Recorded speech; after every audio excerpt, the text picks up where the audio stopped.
I work in queer education in Germany, so we have different programs where we go to schools. I really enjoy Budapest for that. It's super peaceful as well today. We want love!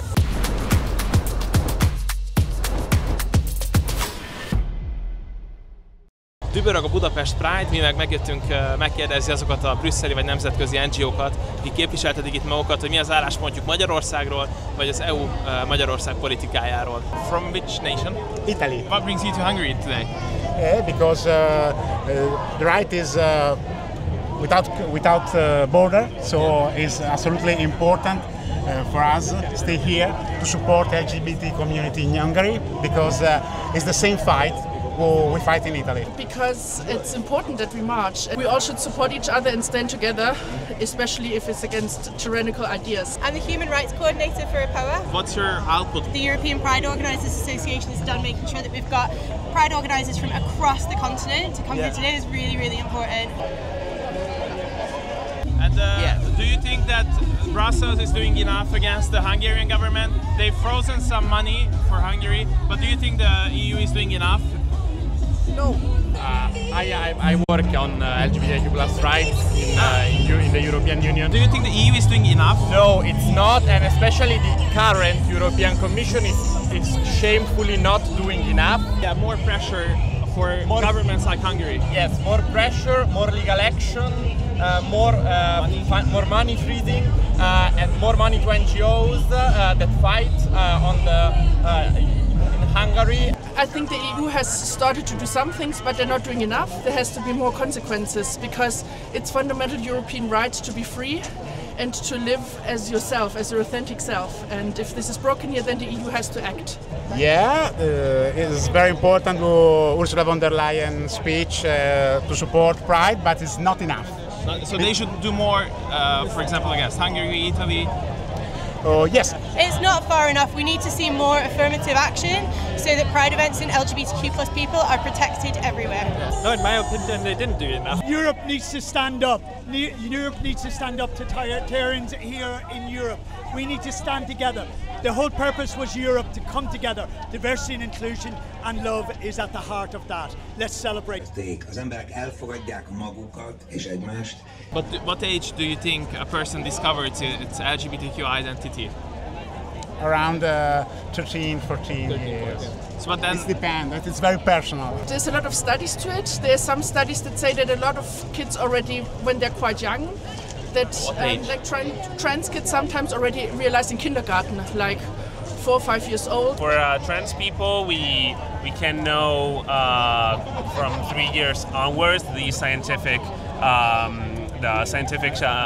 common thought is that we get accustomed to our own gender identity from 3 years of age onwards. For gay, lesbian, and bisexual people, and everything in between, about 12 or 13 when a person starts to have sexual interest towards their peers. We cannot erase LGBTQ+ people.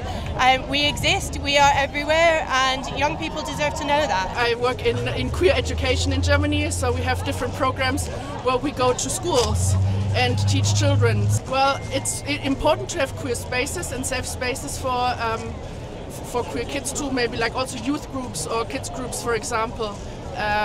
Or programs that are also for queer kids. Leo, you're probably the only foreigner who's come here because you're critical of this parade. What brings you here?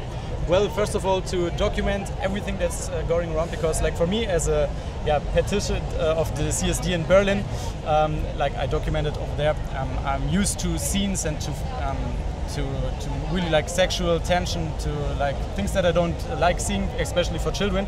And over here I think it's quite different. It's more like a political event, and I want to get into the debate with people why they're here and why they think this CSD should happen. Yeah. But you have more policemen where you come from? Yeah, well, yeah, in Berlin we need a lot of policemen, and we need more of them, because I was asking one of those people here, what do they think about migration when we let in people from, for example, Muslim countries, what would they think about the CSD parade?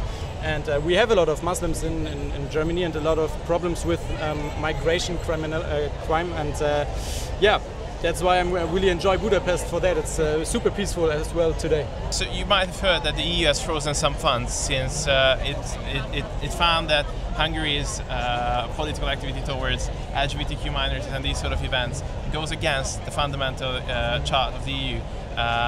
Do you think it's ideal that the EU takes such extreme steps? Well, first of all, I think the idea of the whole EU is critical. For example, because of those measurements that they want to try to do in Hungary, and if you have some people in Brussels that trying to dictate what Hungary is allowed to do or not, I think that's critical in the first hand. And also that we have like as well German politicians that are involved in this demonstration in a foreign country is like against what we think is like a great understanding between nations, that politicians from Germany demonstrate in Hungary. I think it's quite crazy. Yeah. And do you see a reign of hope for Germany? Well, of course, there's always a possibility for change, and I'm really praying for it because otherwise, I think, yeah, we have a crazy mixture between migration is totally not in common with our really freedom rights in Europe. And on the other side, we have like a woke government that tries to push, for example, those gender ideologies to especially children. And this is a mixture like I can't even. It's the worst nightmare, basically.